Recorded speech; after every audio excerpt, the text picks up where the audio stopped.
Good morning, dear friends. Welcome to the Conscious Living Spirit Center in one more blessed day. We are super happy to have you all with us. And thank you, Carlos and Giselle, and everybody else confirming here that you can hear and you can see me well. It's always good to make sure the technical elements are in place. We hope you and your families are well in such a critical moment of our lives, not only of our country, but the entire world. It's a time for us to, more than ever, be calm and centered in what really matters in our lives in the long run, right?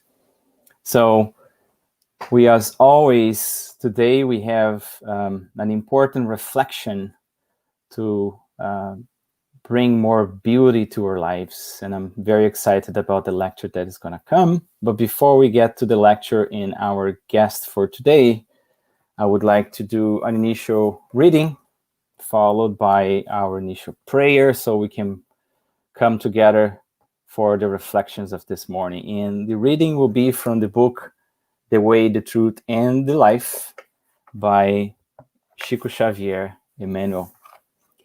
And the lesson is the lesson 18, Opinions. Good morning, Susanna. Good morning, Juan. Welcome, everyone.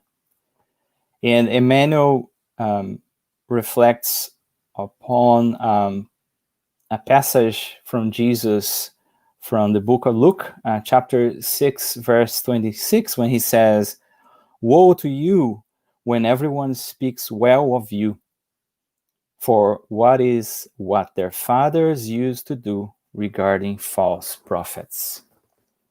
Interesting reflection. Well, let's see. Undoubtedly, there are many people of estimable opinion to whom we may resort at opportune moments. However, we should never discount the opinion of our own conscience, because that divine sanctuary is where the voice of God usually enlightens us. Hoping to count on everyone's approval concerning our endeavor is patent madness.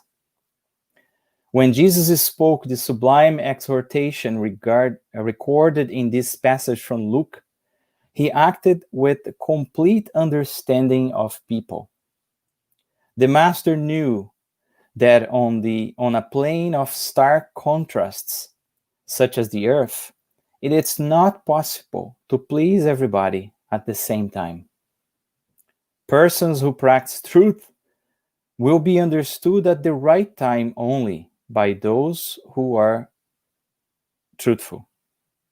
Prudent persons will receive no applause from imprudent ones. In his time, the Master did not receive everyone's respect. Although loved by plain, sincere people, he suffered the merciless attack of conventionalists.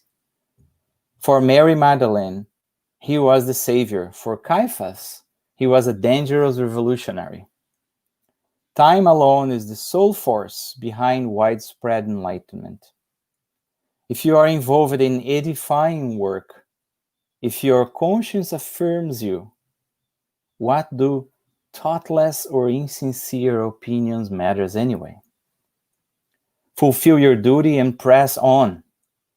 Take the criticism of the ignorant and the slanderers as a useful warning, and remember that it is not possible to harmonize responsibility with irresponsibility or the truth with a lie.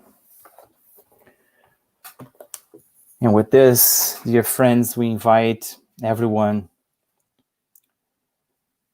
to bring our hearts and our minds together, elevating our gratitude for this blessed day to God, our Creator, and bringing closer to us the image of the beloved Master Jesus, who assists us every day and every moment through his emissaries, to our guardian angels or protector spirits, anonymously behind the scenes. We thank you, Master, for all the blessings that we have, for our families, for the opportunity to pause and reflect in our spiritual essence.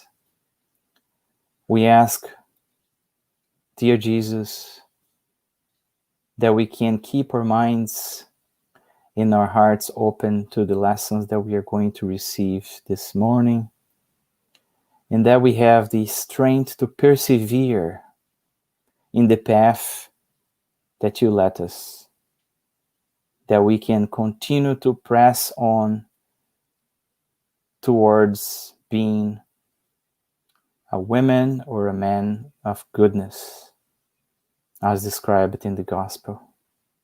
Give us the strength and the serenity to always press on.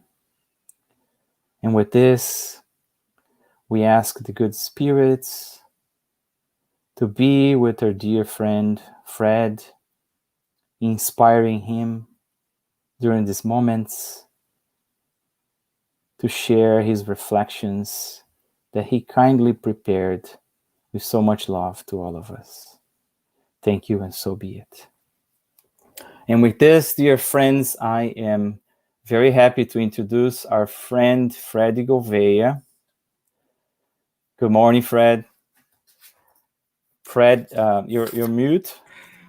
There Good you go. morning. Thank you, Marcos. Good morning, everybody. Good to be here with you all. Fred it's been a member of the Inner Enlightenment Spirit Center for many years, and he has now a work on the internet called Spiritist Reflections. And today he's bringing such a beautiful topic for us, talking a little bit about art, right? The mediumship of the great composers. And in the day-to-day, we hurry so much that we forget about bringing beauty to our life. So thank you, Fred, to be here with us, and I wish you a blessed lecture. Thank you so much, Marcos. Good morning, friends. I feel like I'm at home with you guys. Conscious living was a part of my life. So coming back here is like coming to see friends again that I haven't seen in a long time. So Susana, Marcelo, Abigail, Andrea, so many people there that made part of my journey. So thank you so much for being here with you guys. And today's reflection is meant to be more of a feeling, experiential, rather than purely intellectual, since music is meant to be experienced and not necessarily theorized or intellectualized so much. And as the title is massive, as you can see, don't let that discourage you, because the idea is just for us to reflect on our own inner power, to use this as a resource for our evolution. When we often in Spiritism talk about the moral and the intellectual wings of growth, there's one also, which is beauty, which actually sort of harnesses the intellect and the moral along our journey, the aesthetic sense of beauty, as well as the moral sense of beauty. So we're going to do reflections on that. I'm going to play a few songs on the violin and invite you to go within and have a communing experience of communion, energetic communion with our inner Christ, as well as with the guides of conscious living, so that we can generate a beautiful healing atmosphere on this blessed Sunday morning here in New York. There's blue skies, pleasant, mild weather, and I trust that Florida is always sunny, as I miss it. So let's get right to it. And if you have any comments or questions, I'm able to see you guys here on the thread. So ask away. Don't be shy. Let's make it an interactive experience. Every time I give a talk like this, I learn so much too. So any feedback is always appreciated for us to grow together. So let me put it on full screen, actually. Here we go. So from Leon Denis' book, Spiritism in the Arts, it says on chapter 6, he mentions the power of music as being a method of communication in the spirit realm. And he says, on the earth, we talk through written or spoken word, the verb, which is communicated, and then men are instructed because of that. But in the spirit realms, our guides tell us that the music is this sublime expression of divine thought. And when you read the books of André Luiz, you see many passages when music is heard during prayers or when someone arrives. The mere presence that they bring not only brings light that is perceived by the spiritual eyes, fragrances, sometimes flowers, but also melody. So sound is nothing more than a alteration of energy, of wave, of a frequency. So when we are able to harmonize with a higher frequency of thought, and that's where moral beauty comes in, also supported by aesthetic beauty, we really are able to get into a place of really ecstasy. And as we know in the Spirit's book, I'm not going to put here for many of us that are familiar, the Spirits say in the Spirit's book that the celestial music compared to the earthly music is night and day, because our five senses are still very dense, and so we only perceive a very limited sphere of musical notes and melodies. And even within that realm, we are still so touched and moved to tears so many times by the beauty and by the diverse of musical styles out there. So the ability to perceive a very limited range of musical notes is still very beautiful in our current incarnation, because the moral beauty is perceived. And there's sometimes when you have instrumental music, you don't even need to have words that communicate anything intellectually. The instrumental music shows the purity and the power of this method of communication from God, that we can play an instrumental piece of music that the composer had the aesthetic beauty and the moral beauty to imprint all his love, all his dedication, all his powerful intention into the work. That work is then executed by musicians, is brought to life by performers who also have been trained for years in the aesthetic beauty of the instruments that they've learned to be master technicians at. And then they bring their own passion for the music as spirits who love what they're doing there. And when you bring all of that together and you add a spiritual layer to it, for example, in an intentional community like ours here that comes together for the purposes of self-improvement, then the effect of the experience is magnified. And we can't really, necessarily have data to analyze it, but we feel it, right? And so that's the hope that we can reflect on today and make more use of music for these purposes in our lives. I'm going to say an example here, which is so powerful of the 20th century we've had. This gentleman is along the lines of a missionary like Chico Xavier, like Gandhi, like Martin Luther King, like Mother Teresa, like Abraham Lincoln, like so many others. This gentleman was born in Venezuela.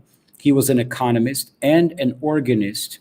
And in the 1970s, he started in a garage in Caracas with 30 musicians, an orchestra after school. And from that point, he noticed that these young students who came in, who showed up, he didn't know how many people were going to show up. He just did it. And he noticed the effect that concertizing, that coming to agreement in a group of musicians for the purposes of creating beauty together was a very powerful tool for social improvement, since these children came from all different kinds of socioeconomic backgrounds. Some of them were very poor. From that moment until 30 years later, this man built the largest public music education system in the world. And at its peak in the late 90s, early 2000s, had more than 500,000 youth, young adults, children playing in symphony orchestras, singing in choruses all over Venezuela 5 days a week after school. The effect of this man's vision was so powerful, it influenced an entire generation of Venezuelans.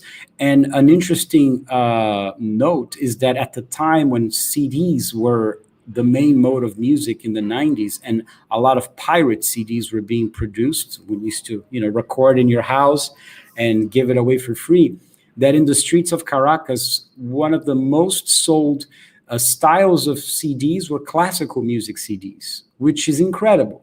They were being bought by youth in a massive scale because of the vision of one man.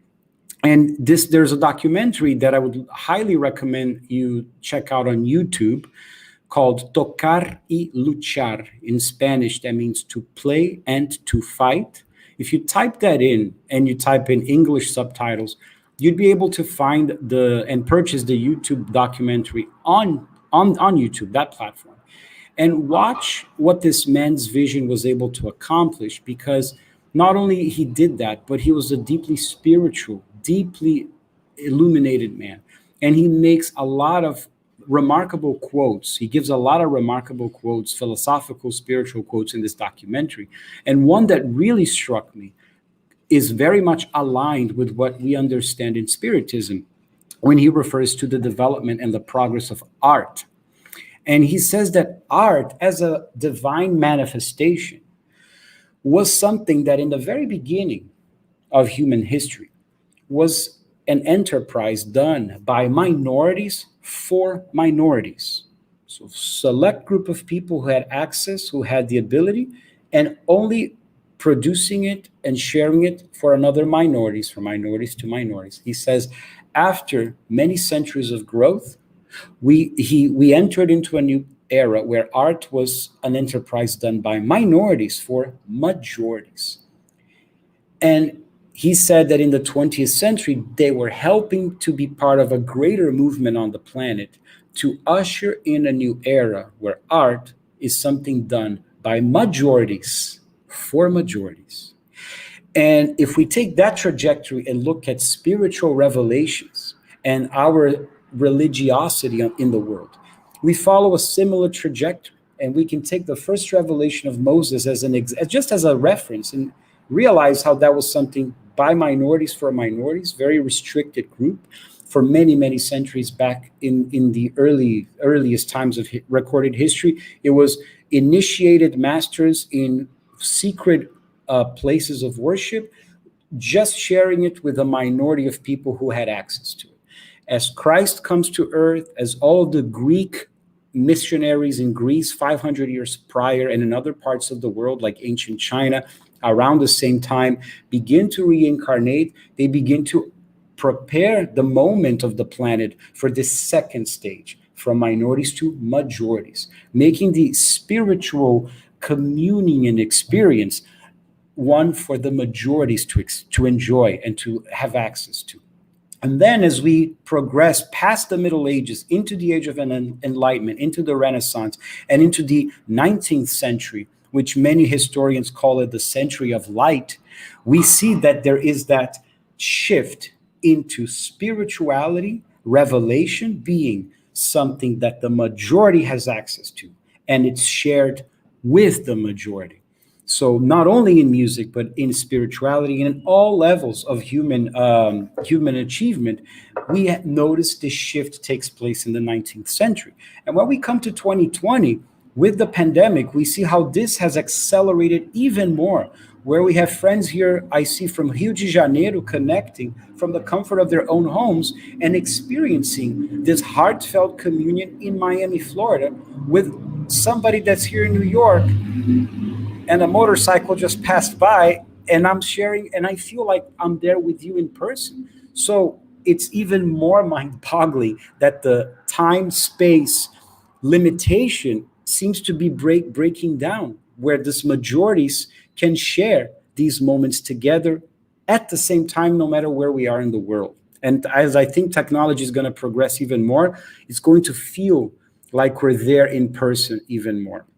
So taking that as a reflection, we look at these mediums, because all of these composers, friends, are simply examples of spirits who had the mediumship ability very developed, number one, who also had the intellectual development through the technical ability of making music through a medium of orchestras, which for the most part has been looked at as a main reference for inspired music, right? And they also had, for the most part, in the majority of their life, the moral beauty, the moral compass within them to be able to bring it all together and create these masterpieces that we are so familiar with and that are the music of the immortals, as they call it. Now, just as a side note here, I'm very conscious that these are all European white men. And I want to make a point that this has absolutely nothing to do with them being inspired. There is music that is inspired from everywhere in the world, all peoples, all genders, all ethnicities, all orientations. It doesn't matter. If there's the moral beauty that animates our sense of inspiration to be able to pour our hearts out, then we can use any musical genre or style. There's a musicologist in California that says that music has three elements to it. There is the intellectual element. There's the rhythm, three elements, pardon me. The first one is rhythm, and rhythm is perceived in our body. So he says rhythm is physical, and every music contains that element, rhythm. We perceive with our body rhythm. Our whole body is filled with rhythms. The second element is intellectual, and that in music is what we call harmony. Harmony is almost like a horizontal story, a sequence that we perceive intellectually. And then he says the third element that's present in all of music is melody. And melody is spiritual. He says that, this musicologist. Melody is spiritual, harmony is intellectual, rhythm is physical. So if we start from melody, melody is spiritual because it's that voice of the deep heavens that Leon Denis calls it. A musical line that I can sing and I immediately connect with its beauty, with its emotion, with its feeling. That's spiritual. There's no other word we can describe it because everyone perceives it. The intellectual part, the harmony, is how the melody is placed in a sequential foundation so that as the melody walks on top, it's sustained and supported by a foundation of harmony, which we call chords. And depending on the sequence of these chords, our intellect is going to perceive the quality of that melody differently.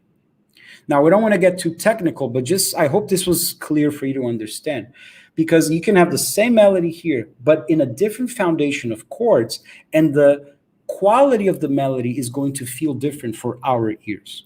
And of course, rhythm. Every music is rhythmic, which actually is something that prompts us to get into an altered state of concentration, which is why it's used for studying, for workplaces.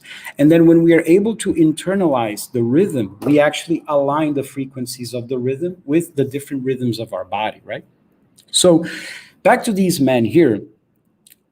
These composers all suffered a lot in their lives. They were very sensitive souls, and in the moments of their biggest distress, for the most part, they were able to go inward and find deep within themselves the source of this creativity, this creative power that they were able to then externalize. And it was a therapeutic, cathartic, and healing process for them first, which is why it makes it so powerful for us that hear it. And some examples that show that these were very well attuned spirits. We start with Johann Sebastian Bach, and I see Andrea's comment. Hi, Andrea, miss you, darling. Good to see you here. When he says the aim and final end of all music should be none other than the glory of God and the refreshment of the soul. Refreshment of the soul. So we're really feeling it. And when he says, wherever there is devotional music, God is always at hand with his gracious presence. And one thing he also says, music is an agreeable harmony for the honor of God and the permissible delights of the soul. As far as music history is concerned, everything that came before Bach was done one way. Bach comes and he creates and exhausts new methods of music playing, like the counterpoint, the fugue, and he creates a blueprint for musicians for many, many centuries to come to perfect their technical abilities in the instrument of their choice by playing the music of Bach. His music is so divinely inspired that not only intellectually is so challenging and so sophisticated, but harmoniously, melodically, morally, is also impregnated with this Christian sentiment of transcendence. So whenever you feel that you want to connect with Bach's music, approach it with that sense of devotion, because that's the intention of this man, is impregnated in every single note. And in a similar way, we have Franz Schubert, who only lived to the age of 31, and he composed so many new songs that he created a new style of music in Germany called the Lied, which were short melodic songs, mostly for the piano, but the poetry that he was able to compose to go along with the melodies that came to him is what really makes his style so striking. So the Lied, the German Lied, became a genre of music thanks to Schubert's prowess and his prolific ability to compose so much. He did more than 600 of these. And interestingly, he only lived until the age of 31. And he was so poor that he needed many times to go to the taverns and play piano for his friends in exchange for dinner. He didn't have money to buy musical paper, the manuscript, in order to write. He would write many pieces of music in napkins. And many times he gave a piece of music in exchange for a plate of food. And in one of those, he did the Ave Maria, the very famous Ave Maria that we know. So we can imagine ourselves in a moment, putting ourselves in his shoes, extremely poor, extremely sensitive, so a medium of such tremendous ability, having to go deep within time and time again in order to come out with his pain and show to the world. And many, perhaps the Ave Maria was a piece of music that the motivation behind it was a plate of food because he was hungry. Amazing, right? So I also wanted to share this piece of music, and this one we're going to play for you because this is a moment of it going inward. And as we understand in Spiritism and bring this understanding to our hearts, how the music can have a healing effect, not only in us, but in our loved ones that have passed away, when we connect with them and we offer a moment like this in their honor, in their memory, and we remember them. But also to our enemies and to people that we hold grudges against, or they hold grudges against us, that we are still in the journey of forgiveness and self-forgiveness, that we can use this moment to strengthen us and to bring this beauty here materialized, so that we can experience this together. And you can share comments afterwards if you'd like. And highly recommend that we keep this an interactive thing, so I don't feel like I'm talking to a screen. And this moment here, first of all, let's examine these two images where we have the boat and the rocky waters. And when Jesus in the gospel, a few times there are passages of him on a boat. One passage is just the apostles at night in the boat, and then suddenly Jesus comes walking on the water. Everyone is terrified at something different, at something unknown at night, and their immediate reaction is fear, doubt, self-defense. And Peter displays the courage, the boldness, and the complete abandon of his rational mind, allowing his faith in that moment to come forth. And he's still wavering, jump out of the boat and start to walk on the water with Christ. And this notion of jumping out of the boat and walking on the water with Christ also ties to what we read in the opening here from the book, The Way, the Truth, and the Life, in opinions, and how it's impossible for us to please others. We can only stay true to the voice of our conscience, which is inside of us in this divine sanctuary, as the text said. And many times we're going to have to do things that for the others around us may be perceived as betrayals, may be perceived as acts of disloyalty. But as long as we remain faithful to our inner truth, to our own conscience, then we stay at peace. And this is an invitation for us to courageously explore, what is my divine truth? What is my inner conscience inviting me to explore, that I may not be doing out of fear, out of a desire to have positive opinions from people about my ego or about my personality? What are some of the things that are limiting me in my life, preventing me from listening to that voice? And music helps us to connect with that. And even if we need to experience in thought that reality for a little bit, to give us the strength to then step out of the boat and walk with Christ. Because even if we fall into the water, we know that He's going to get our hands and bring us back up. So let's not be afraid to step out of this boat and use the music, use all of our creative power and beauty to walk steadily in this water.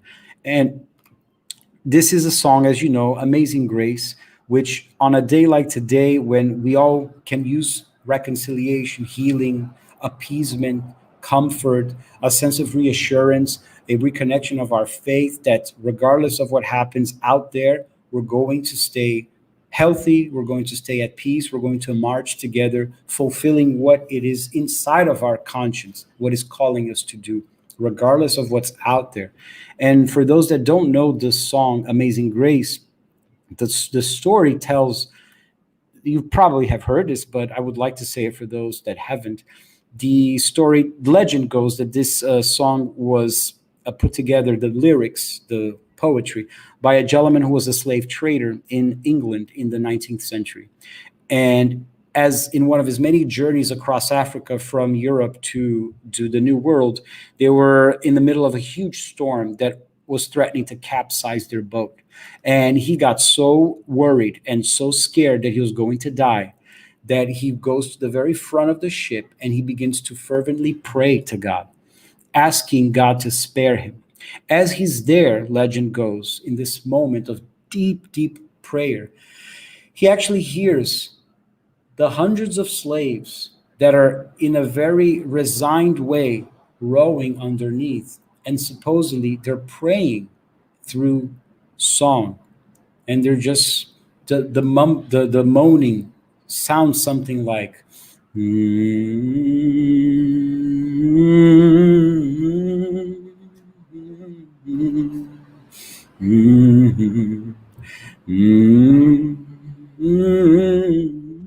in that moment, he receives these lyrics and he has an insight about how powerful grace is in our lives, which comes from the word favor, which ties to all of what we study in the gospel about blessed are the merciful, they will be shown mercy. Blessed are the peacemakers, they'll be called children of God. So this extension of divine favor to us, regardless of merits or lack of merits, regardless of karma or of expiations, there's always divine grace that's showering its beauty, its love, its comfort to all of us.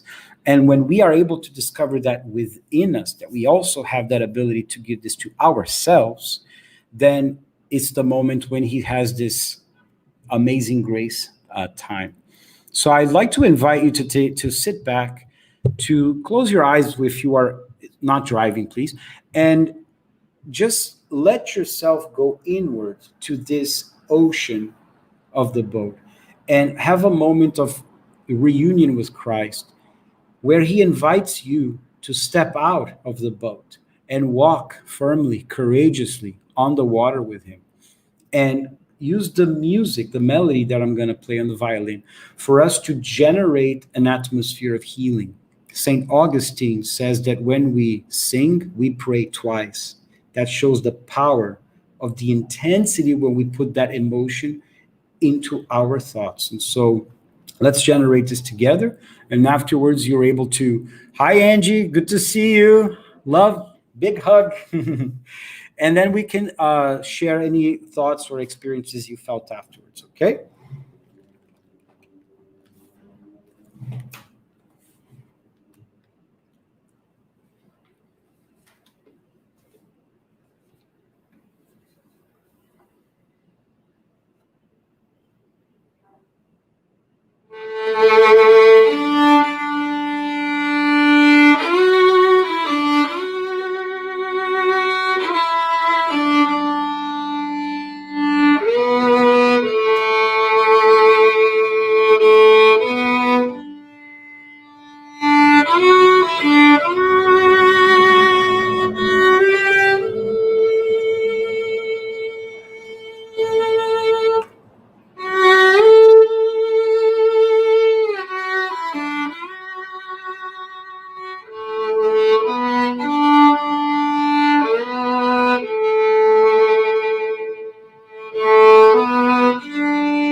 Okay.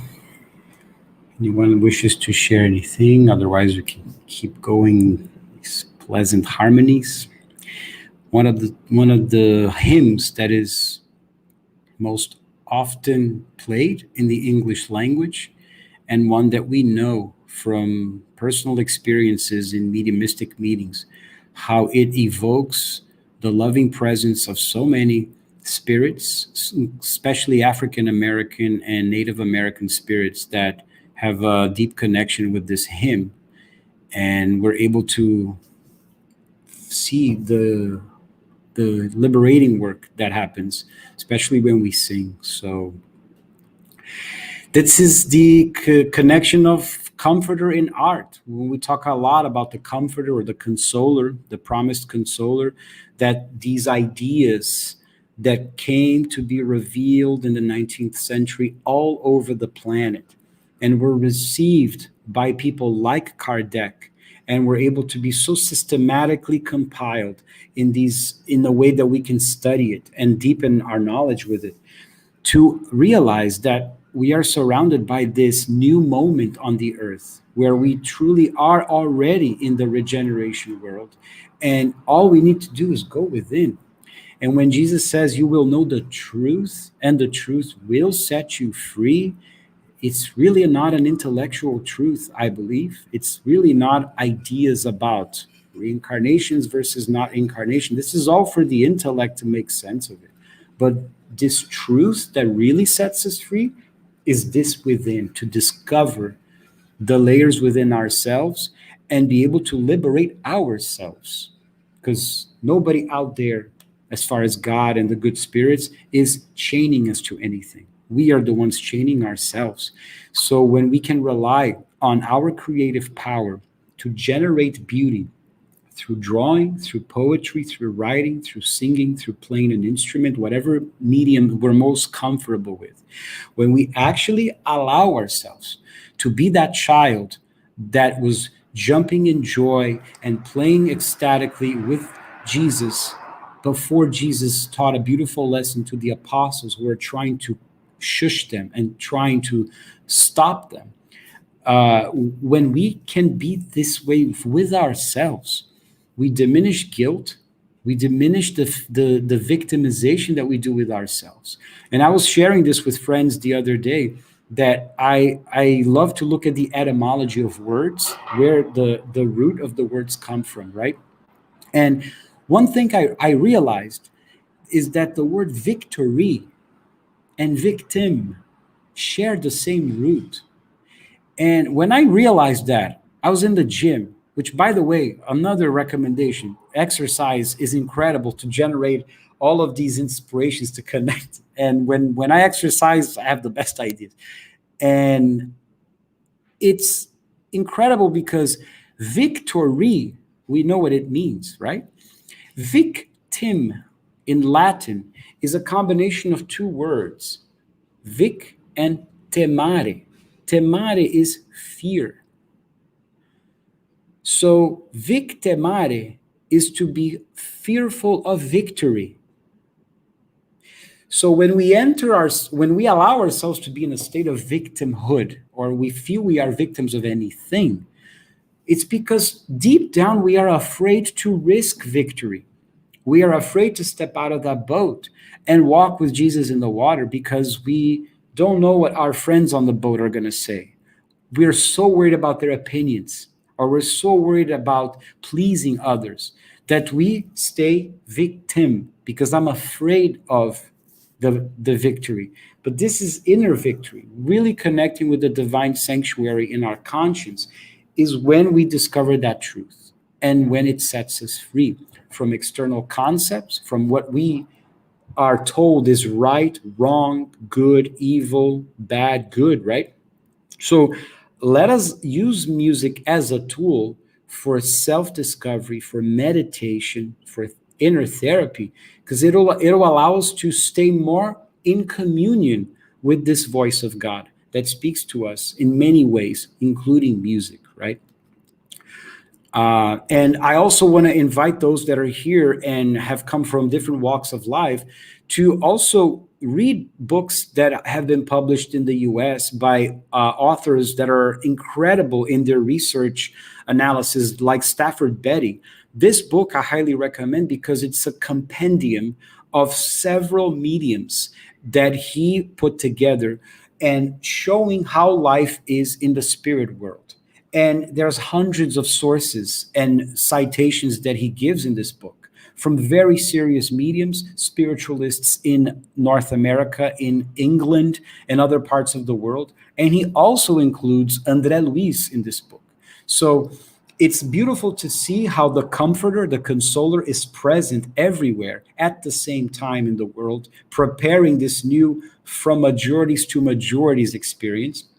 And he shares in this book a gathering that is incredibly beautiful. And if you allow me, I will share for the next couple of minutes the place that he sets in the book, where the medium receives spirits that are telling us how they go to a place in the spirit realm, which is a massive stadium, like an arena, a beautiful, massive arena.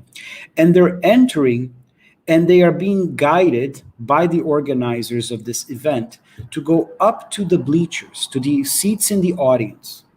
And it's millions of people. It's a massive place. And they're all sitting together and the spirit says, I noticed that people from all nationalities were sitting there. People from the earth, many people that were recently discarnated but were already in a really good state spiritually, were sitting there, comprising this massive audience. And then he says that what happens next is they begin to bring in cots hundreds of spirits that were pretty much convalescing in beds in very complicated states in their spiritual bodies, and they were being brought by doctors and by nurses, and they filled the actual field of the arena where everyone around was watching.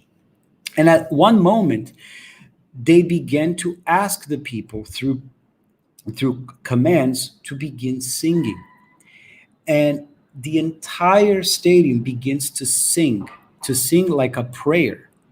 And the spirit describes that the sensation of ecstasy of being in this group with millions singing was causing all of these sick spirits that were half asleep in very complicated states to begin to wake up, to begin to be rescued by the nurses, and to begin to transform their spiritual bodies as a result of this massive influence of millions of spirits singing and giving them healing.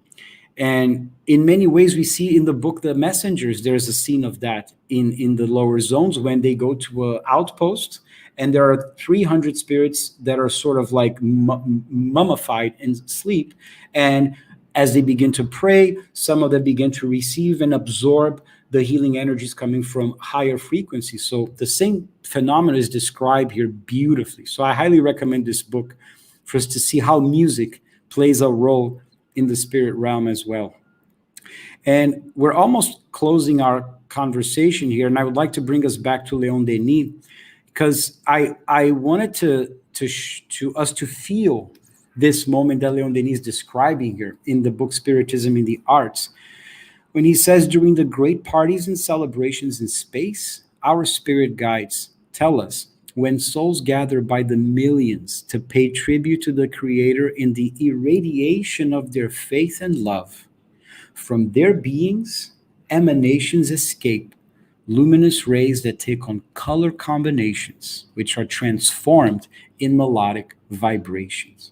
So luminous rays come out from the emanation of our faith. The willpower creates emanations of color, also fragrance, aroma, and they are transformed in melodic vibrations. Look how beautiful that. We have that ability right now.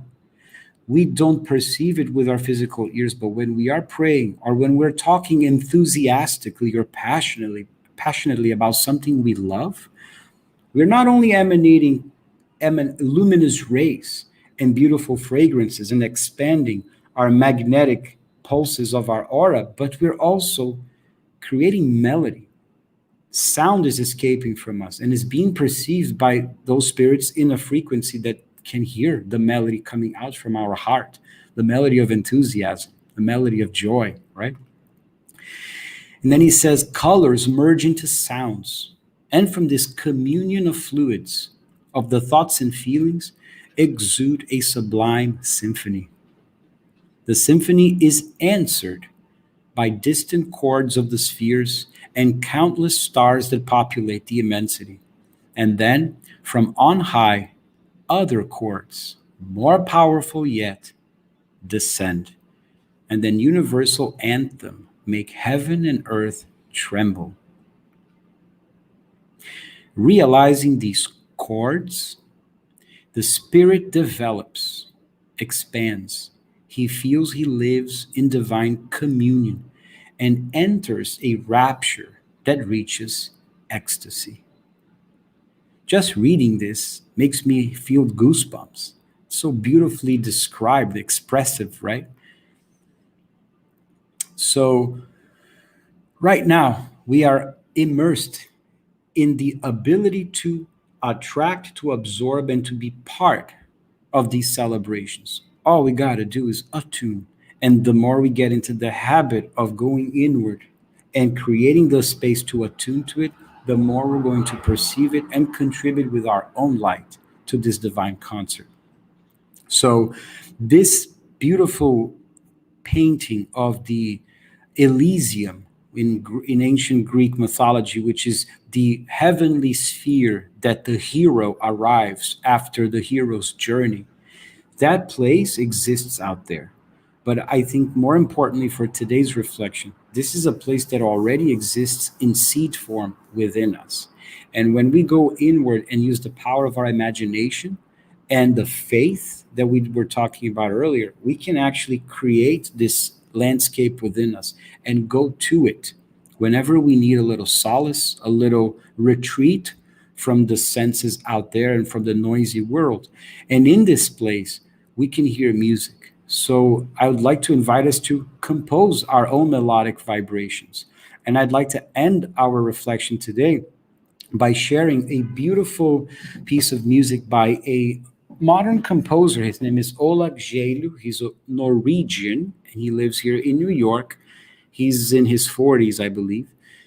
And all of that thing that I was mentioning earlier about the European composers that are mediums, Ola also shares that same spiritual affiliation because he has the aesthetic beauty imprinted in him thanks to the intellectual development and the technical ability he's acquired in this life and of course in previous lives to be a great composer.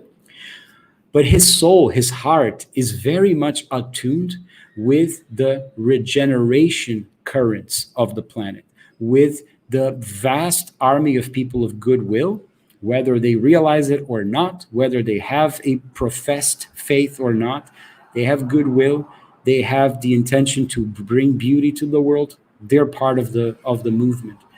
And so he has that moral beauty and devotion to connect with his ability and to be inspired as a medium to give to us a type of melody that is most appropriate and suitable for our zeitgeist or through the spirit of our times right now. So this piece of music actually, I'm going to share the lyrics. It's for chorus, for string orchestra, for piano. And the chorus is singing something from a very traditional Latin mass from the Catholic Church, which is heaven and earth are full of your glory. It's a very simple hymn. Hosanna, Hosanna in the highest. Blessed is he who comes in the name of the Lord. Blessed is he who comes. Hosanna, Hosanna in the highest.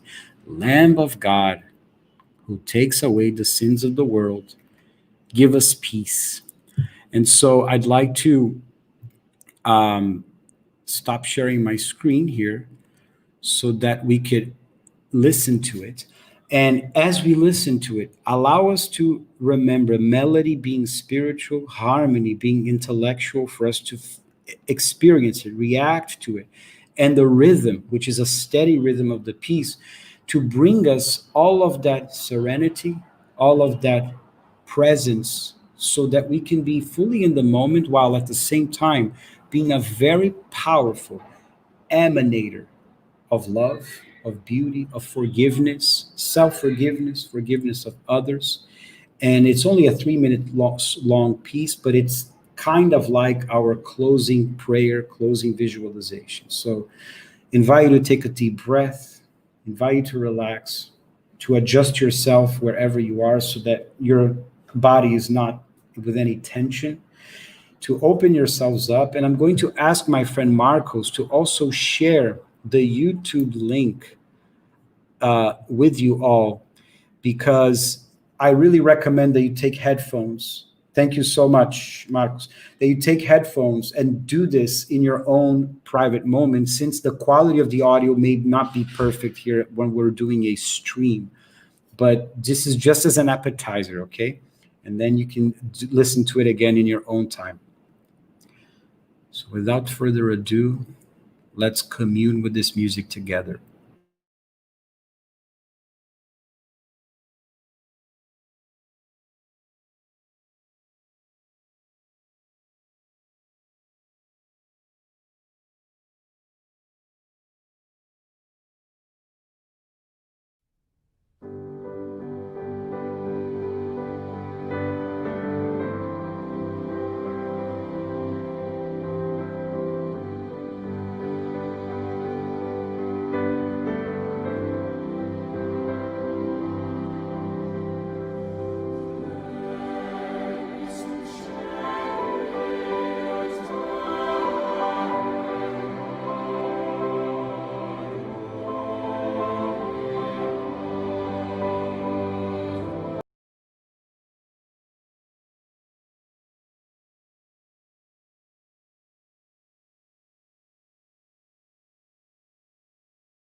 Can we hear that music? Just want to make sure I didn't do anything wrong.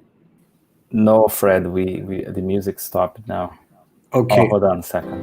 Oh, There you go.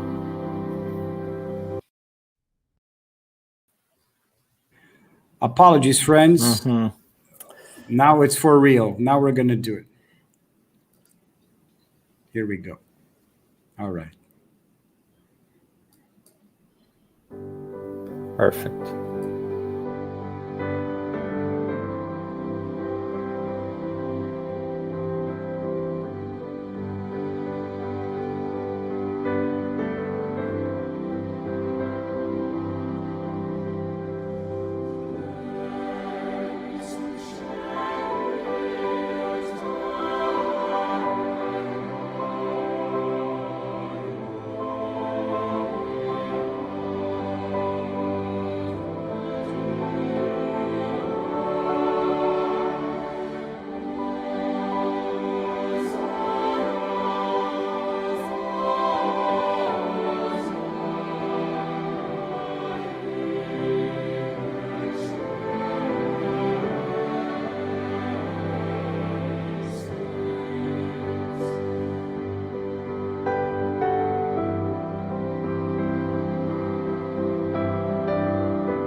Thank you very much, Fred. I think this was our final prayer already. And I just want to compliment by asking Jesus to be with us in the days ahead. And the contrary, most important, that we are with him. He's always with us, but that we remain connected. And the lesson that you brought us today about music and reminding us how important is to have soothing, calm music to help us to connect with our true selves and with God. It's so important. So thank you very much for the beautiful lessons, for the beautiful gift of your music and the lovely story. My pleasure. Thank you for having me. And I want to finalize thanking everyone for joining, for being with us, and reminding everyone that our center is up and running virtually. So if anyone can make a contribution and help us with our ongoing expenses, you can use the QR code on that side of the screen and make your donation if you wish to do so. Independent of that, it's great to be with you all. We wish you all a blessed week ahead. And as Emmanuel told us in the beginning, the opening lesson, let us continue moving forward and press on. Thanks, everyone. Have a blessed week. Thank you, Fred. Bye, all. Bye bye, guys.